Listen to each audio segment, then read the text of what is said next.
computer. Amazing. Hi, Athina. I just wanted to chat with you today all a bit about your journey. Because actually we were just talking a minute ago and I actually don't know anything about your like recovery journey or how you got into periods and your own podcast and things like that. So I thought it'd be really interesting. So do you want to like start off whatever's kind of convenient and like appropriate to where you are now, like how you got there and your period journey? Yeah, sure. So thanks for having me. I'm excited to chat to you today. I don't even know where to start with my journey. So I lost my period. Well, let's start with when I started my period. So when I was 11, that's when I started my periods. And I had them like every month, really regular, like they were like the perfect periods. I didn't have any like symptoms. It was just like I bleed every month and that was it. I can't believe you remember the day. I don't even know how old I was. I only remember because I actually, weirdly, this is so weird, but the day, like the literal date that I started my period, my mum actually started hers on the same date and the same age. Okay, that's cool. Really crazy. So that's the only reason I really remember it, because my mum was like, oh my God, like this is the same date and age that I started mine.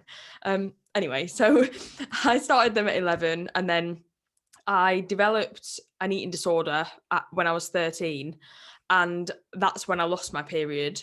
And that is really, really common in people who have anorexia, which is what I had.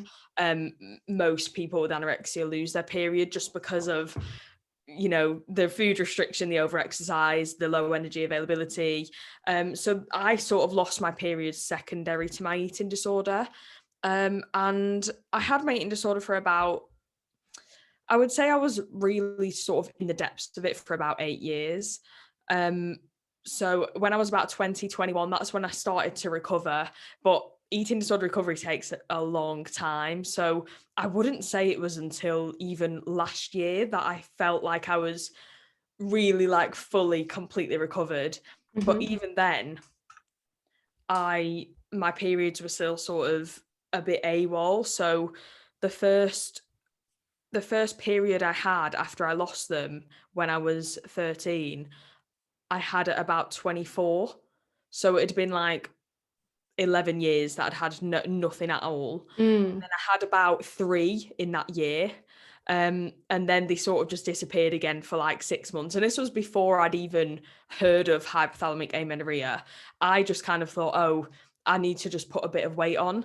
But then I wasn't really, I was just like, oh, whatever, like, I'm sure they'll come at some point. Like, I wasn't really that bothered. So then I found that book by Nicola Rinaldi. Yeah. Her name's really hard to say. No Period Now What? And I have no idea how I came across this book, but I did.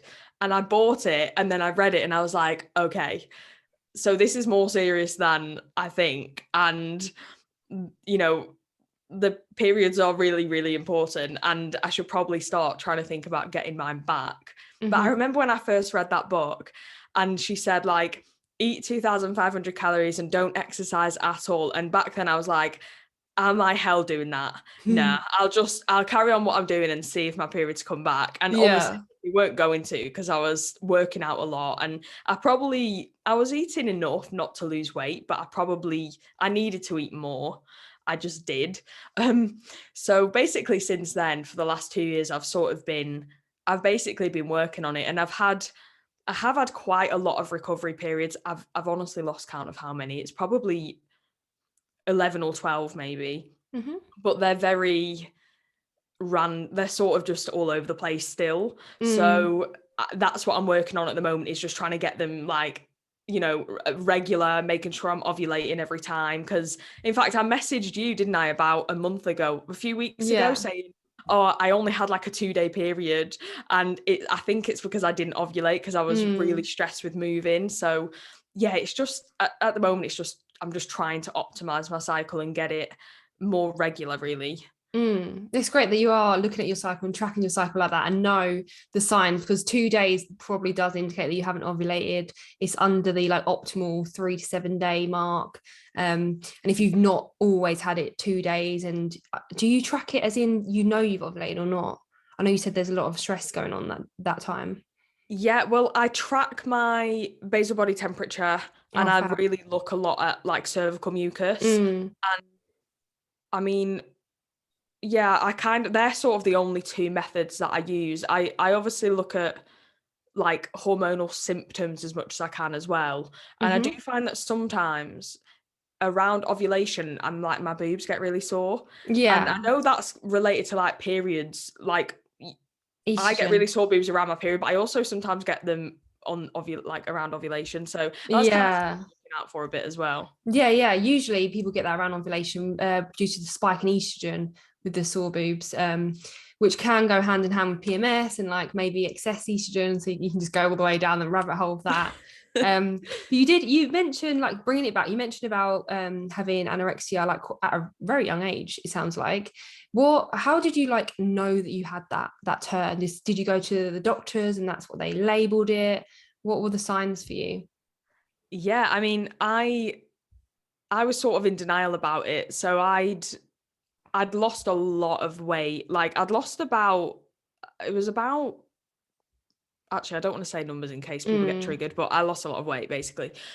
So it was, you know, it wasn't it wasn't too much of a problem at first, but then I think my mum started to notice that like I was exercising a lot and I was eating a lot less, and I remember her saying to me like, okay, like like stop now, like, you know, don't lose any more weight because it, yeah. you know, you're starting to look kind of unhealthy. So, and at that point I was sort of already too far into the hole to go back, really. Like I was already developing those negative thoughts around food and exercise, and I didn't really want to stop basically. So she sort of forced me to go to the doctor, Mm-hmm. and yeah, they diagnosed me in the October when I was 13. And I think from what I can remember, I think I went straight, they sort of admitted me into hospital straight away. Mm-hmm. So that was like the first hospital stay that I had. And I had like I was in hospital 5 times over the 8 years. But yeah, so I guess I kind of knew from just going to the doctor and having to Mm. go into hospital, and it just sort of went from there. Yeah.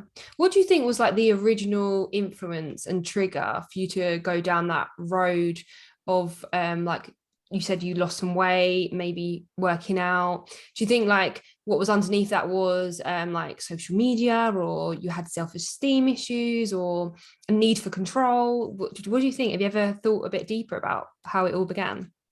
Yeah, honestly, I get asked this question quite a lot, and I never know what to say in terms of like what caused it, because usually with, oh, well, not all the time, but sometimes with eating disorders, there's like a big trigger that like causes the person to be like, oh my God, like I need control. And usually maybe it's like a parents divorcing, or, you know, just some kind of big traumatic event. And I don't really remember anything being that traumatic. I Mm-hmm. think for me, it literally started with I just wanted to lose a bit of weight and, you know, exercise a bit more. And maybe it's my personality, because I do have quite Mm. a, is, you know, typical people with HA and eating disorders tend to have this personality where like they go all out, they Yeah. get obsessed with stuff and they just want to be like the best at it. And that is definitely the way I am, and I think that didn't help. Mm. um so So yeah. common, isn't it, to have them traits?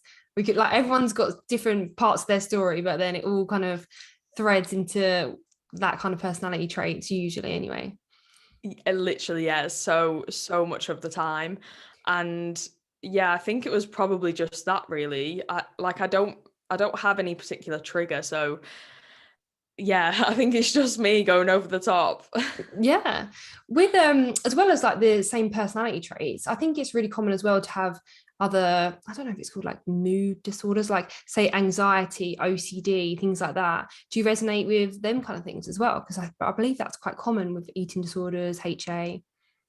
Yeah, it's very common. In fact, most eating disorders Mm. have another like mental health disorder. Like they're Mm-hmm. very rarely alone. Like I still have anxiety and depression. They're Mm-hmm. not as bad as they were when I had an eating disorder, but they're still there. So I had anxiety, depression, and OCD. In Mm. fact, I would say I still do have OCD, but it's like very minimal, but it's still there.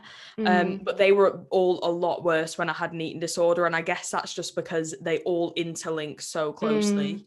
I find it so interesting. I want to dive more into that, and like research more into that, because also like on a personal level, like I never like said to anyone, but I used to have really bad OCD and had counselling for like 2 years for it as well. And again, I think like you said, that kind of triggered it, and it's an anxiety disorder, isn't it? So it is interesting to think that all these links as well when you're struggling with your food habits, that can be such a big thing. Yeah, it is funny because you just think when you're in such a low energy availability and your brain's like, we need more food, it's really funny how all of these other things happen. Like everything is so closely interlinked and it's so Mm. clever. And I think I was reading, I can't remember what the book's called. It's something like You Can Have a better period, or the book's called something like that. And she was talking about how estrogen acts through the serotonin system. So if Okay. you have really low estrogen, you're more likely to feel down and anxious. And that explains why Yeah. when we're on our period, when the estrogen is really low, that's why we Mm-hmm. tend to feel down. And it's probably something to do with that, isn't it? So if you have an eating disorder or you have HA, you've got low hormones. Yeah, And and the then, serotonin. yeah, and then that's like less neurotransmitters. So it's Mm. so clever. But yeah, it's interesting how there's always more than one mental health condition. Yeah, totally. You also said how it took you like quite a lot of years. Now you feel like you're working on your periods, really trying to optimize them, but it took you a while to feel like, okay, I'm recovered, kind of thing. So like, what does recovery actually look like to you, or like what does being recovered look like to you then? Yeah, sure. I think for me, I mean, I think it'll be different for everybody, but for Mm. me, it's about just not having those eating disorder thoughts. Like, you know, just not worrying about, oh, I need to skip a meal, I need to work out all the time, or not worrying about going out to a restaurant and eating a bigger meal than a normal sized meal is at home. Although there isn't really a normal sized meal, but you know what I mean. Mm. Just things like that, just having a bit more flexibility and freedom, and not having your whole life revolve around food and exercise, because it definitely Mm. did when I had an eating disorder. Yeah, and it takes such a long time potentially to get those voices out of your head. I've heard it described a lot of times of having like the eating disorder voice and then the healthy self voice, and having a conversation between the two of them, but letting the last help, like your healthy self version, have the last word, kind of thing. What what would you, so right now, do you ever kind of come up with, does them voices ever float to the surface a little bit, and then you have to put your healthy version, healthy self forward? Um, Or do you feel like you go day to day and they're completely gone? I would say mostly they are completely gone. I still do get the odd thought like that, but I would say that's something that everybody Mm. experiences in a way. Like everybody has the odd day where they feel, they've got bad body image, or Mm. they're thinking, oh, I've eaten too much today, or those are like relatively sort of normal thoughts. So I would say I have those kind of thoughts every now and then, but no more than somebody who doesn't have an eating disorder. Yeah. And then what did you do during that whole process to try and challenge it? Or you'd also advise people to challenge their thoughts, in what kind of like tips would you say? Yeah, oh, it's so tough. I think I journaled a lot during recovery, Mm. and I think that really helped, because a lot of the time you can get very caught up in your own thoughts, and then like one negative thought leads to another. Hmm. And I think journaling did help me. I know that's quite a like cliche answer, but I did journal a lot back then, and I do think it helped. um I think a lot of it is also down to remembering why you want to recover. And I found it really helpful to write like a pros and cons list of staying in the eating disorder or recovering.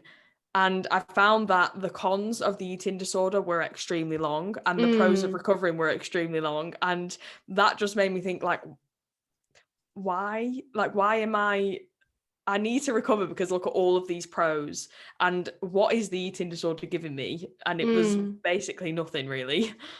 Yeah, it's really hard as well, isn't it? Because it's the unknown. So I get that a lot with clients. They're so scared, like, is it actually going to work? And just so fearful of the unknown. Did you feel like you could trust the process?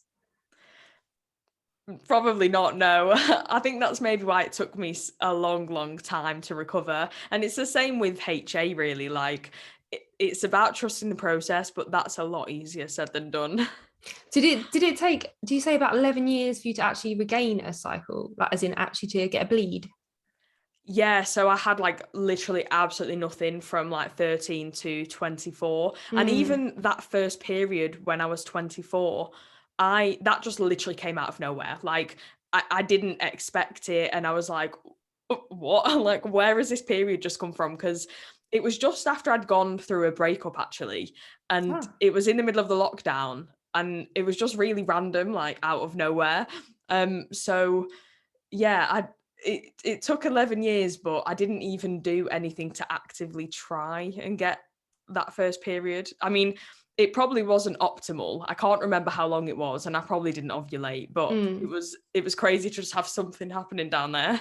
Yeah, it's still great. I do say that to people, that even if they didn't ovulate, it's still amazing. Like they've still built up some kind of form of estrogen for the lining then to kind of come out. So that's still great. But it must have been really difficult for you for all those years not to have a period. Like, did you tell friends?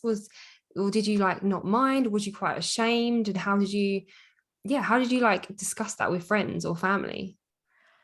I didn't, to be honest. Like it wasn't even I mean, when you're dealing with an eating disorder, that literally just takes over your life. Like the only thing I was thinking about was food most of the time, actually, because of my eating disorder. But it wasn't, I was more concerned about trying to recover from my eating disorder, and it wasn't even something I thought about. Like it for some, I can't remember ever thinking, like my period's not here, that's really unhealthy, which is really strange because now I think about it, I don't know why it never came into my head. I think I was just so like enclosed in my eating disorder that was like all I could think about or focus on, really. So was there even like, probably getting a bit personal now, but was there even like partners, because you said till 24, right? Yeah. So was there like boyfriends, and then did it never come up that you don't have a period or anything?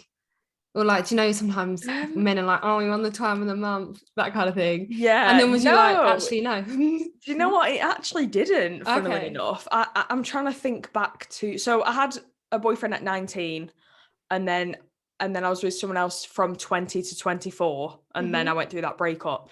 And I'm trying to think about, I guess when you're 19, boys probably don't even think about that then. And then the guy I was with from 20 to 24 was just like immature and like didn't really care to ask about that kind of thing. So Okay. I don't remember anyone ever asking me. Okay. All right. Maybe they did, but I don't remember it. Yeah, that's fair enough. I just thought I'd ask. What about your relationship to food now? How would you describe that? Oh, like so much better than it's been in the last 14, 15 years. Like I'm a lot more flexible around food, and it's not really my day doesn't revolve around food like it used to. I don't make my schedule based on set meal times, which is something I would have done even 3 or 4 years ago. Yeah, like it's like last night I'd like brushed my teeth and everything, I got into bed, I watched Love Island, and then I was like, oh, I'll go to sleep now. And I was lying there for like half an hour, and I was like, do you know what? I'm really hungry. And I got up at like, it must have been like 12:30 or like 1 o'clock in the morning. And I just ate something else because I was hungry. That's And amazing. that's something I Yeah. would never have done, like, especially not during my eating disorder, but even like before even like a few years ago, I would have just been like, oh, I'll just wait till tomorrow. But it's just nice to just have that freedom and not have a set meal times and, you know, worrying about calories and macros and all that kind of thing. That's such huge progress. I'm assuming like people around you have noticed that as well. Yeah, I think so. Yeah, I think they have. I know my mum's made a few sort of comments like saying, oh, like you look so much healthier and you seem a lot happier and a lot more energetic. And even in the last, like, you know, 6 months, I've had those comments even more. So I think, I don't know. Yeah, I don't know why I have in the last 6 months. I've put a bit of weight on in the last 6 months. Just sort of naturally, I don't know, I just have. And maybe that's why, maybe I look a lot healthier to other people than I have done in the last few years even. And how do you take that compliment when people say you look healthier? Yeah, oh, I'm glad you asked that question, because it's something that I got a lot sort of as I came out of my eating disorder, and it's definitely something that can be taken the wrong way. I would say I used to take it a little bit like, oh, okay, I know what that means. And to be fair, sometimes my mum sort of says directly, oh, like you look like you've put a bit of weight on, and I'm like, Mum, you know that I've had an eating disorder, like you don't need to say that to me. But at the same time, like, it doesn't really bother me now, because until like I have like a regular cycle and my body feels healthy and functional, I don't really care what my weight is. Like, someone can say, oh my god, you've put so much weight on, and I'd be like, well, Is that I a bad don't thing? really care. Like, yeah, Yeah. I just want like my period to be regular right now, so I don't care. Yeah, and I it's know flipping obviously it. there's like stress that comes into periods, but it's also to do with, you know, your weight and your energy availability. So yeah. Yeah, and how your body feels safe for your particular like genetics and stuff, because it can vary so much. Yeah. Yeah, so and it's just kind of flipping it around, isn't it, as well? If someone says to you, you put, oh, like your mum, oh, you put on a lot of weight, you look healthy, but and you felt horrible, you just flip it around and be like, well, why is that a bad, ask yourself, like, why is it a bad thing that someone said I put on weight equals bad to me? Like, why does that mean it's bad? Especially like the word healthy, like you said, you think, oh right, but it's a compliment. You look healthy, you're actually like functioning properly, kind of thing, you're glowing from that. Yeah, I think it's just like a societal thing, isn't it? Where we've all been told weight gain is bad, but it's really, really not. Especially when you have HA, like, or an eating disorder, like it's usually the thing that you need. Yeah, totally. So kind of looking back on your whole journey, was there anything that you do differently at all? Would you have maybe done it a little bit quicker, or no, because you've learned the lessons you needed to along the way? Anything that you had done differently? I would definitely, I mean, if I could go back, I would really just not have the disorder at all. Like, I know people are like, oh, but it's made me stronger. And yeah, Yeah. it has, but it's also really messed up my body. And in some ways that, you know, are not really reversible, because I had it during like my teenage years, when you're like growing and developing.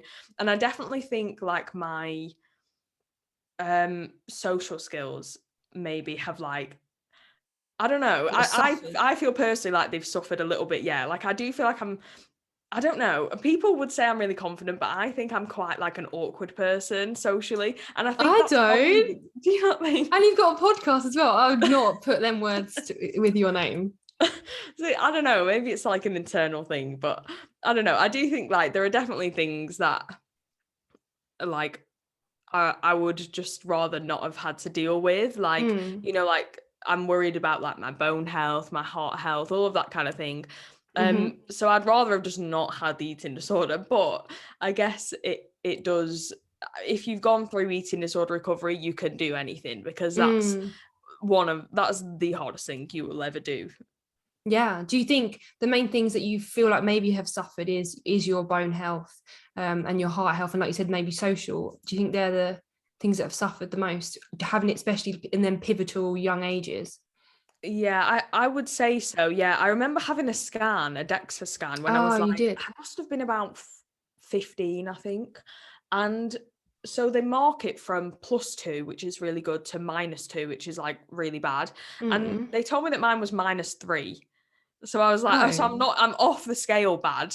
Oh, So, that sounds horrible. yeah. And like, that was when I was 15, and I didn't recover for like another 5-6 years. So I should go back for another scan, but I'm scared because I'm scared that my bone health is going to be really bad. And obviously heart health, even like not having a period can increase the risk of like dementia. Yeah. And that's so scary to me. So yeah, I mean, there's not much I can do about it now, but it's scary to think about. Do you want kids? This is again very personal. Oh yeah, I definitely want Okay. kids. Like, I wish I had kids. Like, I wish I already had kids, but Okay. I'm single, so. Okay, because I was then going to say, if you had a girl, kind of how would you influence that with going along the same lines of what you just said now, that you had at such a young age and stuff? How do you think you would bring her up or try and influence her? Yeah, oh, it's tough, isn't it? I think the main thing I would do is make sure my own views around food and the language I use around food is very positive. Because growing up, like, my mum is very fussy with food, and she's very, like, she'll only eat out at certain places. She never gets takeaways or anything. She doesn't eat any like junk food. And that's just the way she is. She doesn't have an eating disorder, and she never has. But I think growing up and seeing that maybe didn't help. And maybe that's part of, what sort of fueled my eating disorder. But like, I'm not blaming her, definitely not. But I think the way you grow up around food and the way your parents view food can really impact you when you're growing up. Yeah, I think they say from 0 to 7, don't they? You're like a sponge and it goes all in your subconscious. So yeah, you're picking up on all these little cues. So it can definitely impact you. Just who you're around, for sure. Okay, so I did mention a minute ago that you got a podcast. So you changed the name of it, but it's Finding Flow. Yeah. Like a few months ago or something, you changed the name, wasn't it? Yeah. So what kind of, that's all about like women's health, periods, what kind of got you into that and starting it? What made you want to go on that endeavor? Yeah, sure. So, I mean, my eating disorder, wait, why did I just say that? My podcast. I don't know why I just said my eating disorder. My podcast was, it was about health and fitness originally, because I am really interested in health and I really like weightlifting. I'm interested in that. I wanted to do a podcast about that. And then I have no idea how I just sort of fell into like listening to like podcasts about women's health and hypothalamic amenorrhea. And as I started to like listen to more of that content and learn more about my own journey with HA, I was like, we need to speak more about this. Like,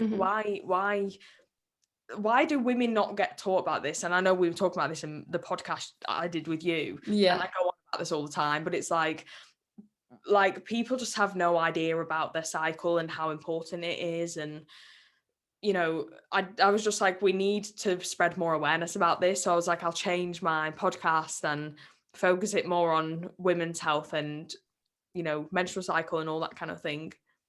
Yeah. And yeah, that's great.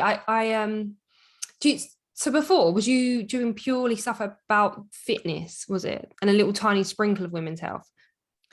Yeah, it was kind of like mainly, it was a bit of everything, but it was mainly health and fitness. And then I kind of started to try and sprinkle in a bit of women's health. And then I was like, I need to just like go all in and just change my podcast, because I was worried about sort of being so enclosed in just one subject. But I was like, that's what I'm really passionate about, and that's what we need to speak more about. So I was like, I'll just change everything to do with the podcast and just do like women's health. Yeah. What do you think over time has been the most interesting thing you've learned about periods then, from maybe having your podcast and chatting to people or your own research? God, what is the most Or interesting? like, yeah, interesting, shocking, or just anything where you're like, people need to know this? I think do you know what was the most shocking to me to learn? And this is something, again, like barely anybody seems to know, but you're only really, the egg's only there for one day. Like, you can only, I mean, I know you can technically get pregnant like 5 days of the month because the sperm can live in the the uterus for 5 days, but the egg is there for 1 day. So like you've only got 24 hours to like get that egg fertilized. It's not something I really even like. I never knew it was just 1 day. And I was like, what? When I learned that, I was like, I swear everybody around me thinks that you can get pregnant every day. Like, it wasn't every day, but I didn't think it was 24 hours. So like you said, sperm can live inside you for up to 5 days. So technically it's the 5 days, isn't it? And then the ovulation day. So you're thinking about 6 days out of the month, technically, maybe 7 at an absolute push. But yeah, otherwise you just get scaremongered, I guess that's the word, into thinking you can get pregnant any time. So yeah, that was quite a shocker for me too. Is there anything else that like comes to mind? Or for me as well, like the bone health thing, which we spoke about, 2.5% per year, bone density is like lost through amenorrhea, which like we said as well can like rectify that as you keep having ovulatory cycles. So that's kind of hopeful. But yeah, is there anything else come to mind? I think the same for me. Like I always sort of knew estrogen was important for bone health, but I didn't realize that estrogen was important for cardiovascular health and brain health. And because I think estrogen helps with like maintaining the walls of the blood vessels and helping them to like expand and restrict. And that's why having low estrogen can affect your heart health. And that was quite interesting and scary to learn, but it's definitely something I didn't really know about before. Yeah, and even like linking that to low heart rates as well, which is another thing, like with athletes and kind of they put on a pedestal potentially, I don't know if that's the right word, with like low heart rates and being an athlete, and it's fine, but especially if you're missing your period and you've got this super low heart rate, it's not really you being an athlete, it's more like a starved heart. The aspect that's going on there that needs to be looked into further, and it's just conserving energy basically, it's a muscle. I mean, I think that's one of the main causes of mortality in people with anorexia, like like their heart just stops, it just fails. And that's so sad. And if we learned more about like, you know, why your heart rate is so low if you have an eating disorder or HA, like maybe that would, you know, not scare people into recovering a bit more, but it might help to motivate them to like, they're like, oh, right, this is really serious. Like, so. Do you think your scan that you had for your bones, was that something that really triggered your recovery and spurred you on, or was it reading the book that you then thought, I've got to do something about this? Yeah, I mean, the scan was when I was like 15, and I was so deep in my eating disorder that a scan on my bones at that time wasn't gonna stop me. It wasn't gonna stop my eating disorder. But as I got to like, when I read the No Period Now What, I think it was about, I can't remember whether it was before or after I had that first like random period. I think it might have been after. So I think by then I was, you know, recovered from my eating disorder. I was an adult and I had more understanding about just health in general. So that book definitely helped. It gave me hope as well, because a lot of the stories in that book are very positive, and, you know, they're stories of people recovering and having children, and that definitely helped, because it's like, oh, this is possible. Yeah, which is why like things like your podcast as well, when you're hearing other people talk about their experiences, and like right now, and like having a chat with you and just raising awareness and seeing the other side of it as well. Like, yeah, there might still be little blips here and there, but at the end of the day, you've got a massive improvement. Your life's flipped on its head, and you're still getting periods, and so it's great. It is all about awareness, isn't it? Do you feel like you chat to your friends much about this and make them aware, or are any of your friends kind of showing red flags down a path you've been down before, and more disordered eating? Yeah, I definitely try and speak about it a bit with my friends, but I'm conscious of like coming across as though I'm like lecturing them. But they definitely know about my sort of random irregular periods, because I try and like talk about that a bit, and, you know, if I get a period, I'm like, oh guys, I've just got a period, and like they're always like, yeah, come on, like they're really motivational, and like, you know, they really help me. But I don't go too much into detail. I try and talk a bit about it, but and to be fair, none of my friends are, you know, showing any red flags of eating disorders, hypothalamic amenorrhea, like they're all really healthy. And I think that helps a lot as well, because, you know, you can sort of follow their example, I guess, if you're going through recovery. Yeah, it's good to surround yourself with those kind of people. I think they say like you're the sum of like your 5 closest people or something like that. So it definitely helps being surrounded by like people that are having periods and that are healthy. I think as well, even like sparing a period on more of like an energetic woo-woo kind of way, being around women as well, so that can kind of trigger your bleed, because we all used to bleed at the same time. So I found that really, really helpful. Thinking about it, when I had my recovery period as well, that's when I started working in a fertility clinic. So I was with women all the time, and obviously around like really fertile women, they're all pregnant as well. So I think that kind of helped too. Do you ever like think about the more of an energetic aspects of periods? Do you know what? I don't, but I do believe in that kind of thing, because it's that thing where you hear a lot of women talking about how they're on their period at the same time as their friends, and it's funny how they like sync up. Like, it's really funny. Yeah, But like women in the same household, that kind of thing. yeah, like, it's crazy, isn't it? But I do believe in that. Like, I do think that, you know, you were getting all of that positive energy from pregnant women. And I think that can just automatically make you think more positively about your own health and your own body. And that's, you know, the mindset is really, really key, isn't it? When you're trying to recover your period, it's not just about physical, it's like the mental aspect as well. Yeah, and like knowing that you can get your period back as well. Yeah, and just like you said, visualizing it in a way like you know you can get it back, and the positive vibes of it. Cool. Well, is there anything else that you feel like you would like to add to the conversation?